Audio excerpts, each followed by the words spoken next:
So the new Steam controller arrived.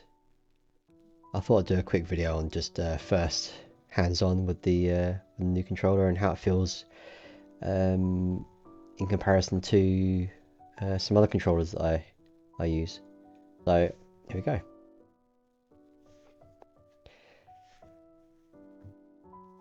Okay. First things first. The weight feels very deliberate. It's almost centered to the controller more. It almost feels like there's a bit more weight in the sides, which is something they did on the original Steam controller. They put in the batteries in the sides, so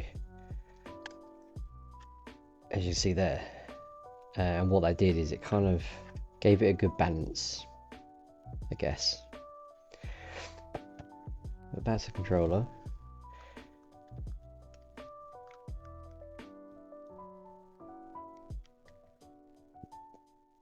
It feels like it's made very well. I'd put it probably in par with, maybe a bit better than the Xbox controllers. Feels a little bit lighter than the Xbox controller actually, just by hand. Similar weight to a PlayStation 5.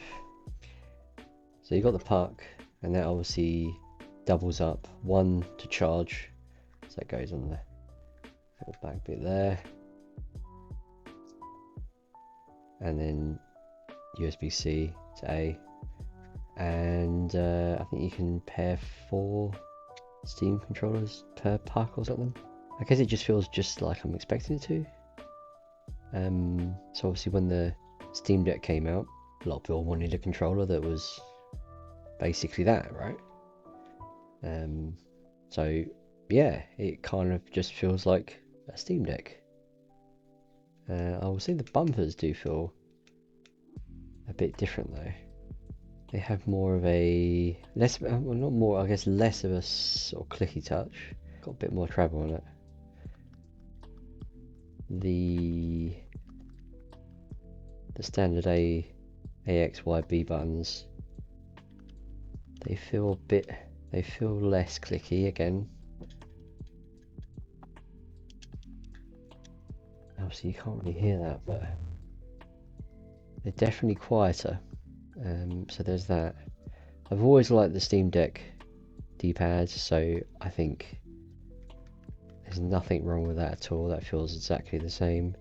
You got all the buttons that you'd be used to with the Steam Deck, which makes obviously using big picture mode on PC a lot easier to use when you have all these buttons. Trackpads are supposedly a little bit bigger than the Steam Decks.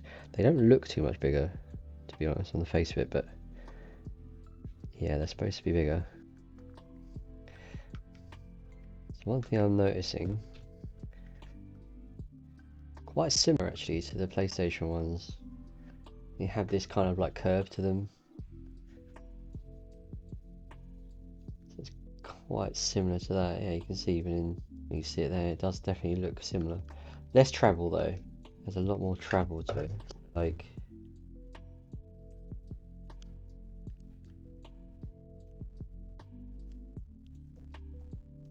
I mean, the triggers on the Xbox One, not bad. I don't know. We look at them individually, side by side. There you got the original 2015 Steam controller, and then the brand new 2026 controller. Quality is one thing that they've gotten a lot better at. Everything's very smooth, very refined.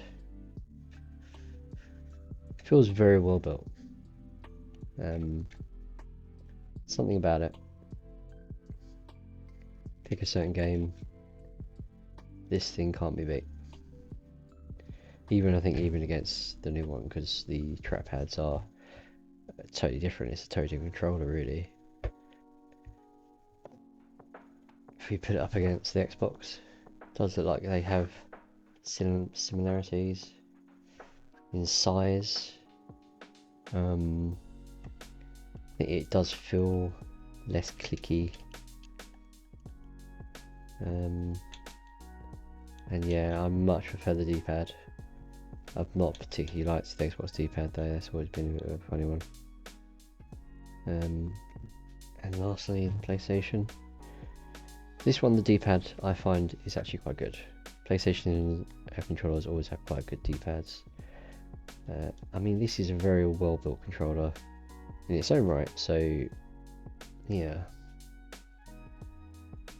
Let's see if I can get... I can't get close enough. If you look close up, you can see X, Y, B, whatever it is, X, square, circle, in little tiny engravings all the way across the controller. Hard to tell on video though, you have to really zoom in.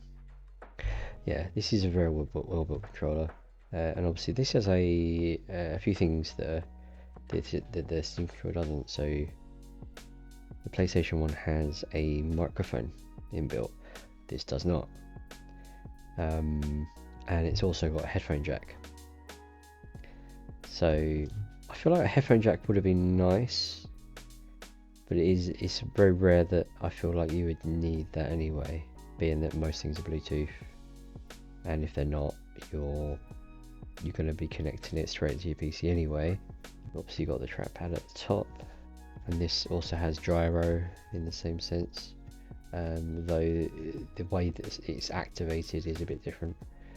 I think with this, it's activated when you're, say, aiming down the sights, where with this one, you can do it via holding the controller in the right way, and it will turn on the gyro. I've not tested it yet, so there you go. Hope that helps. But obviously, it's going to take some time for me to see whether this is going to be the one.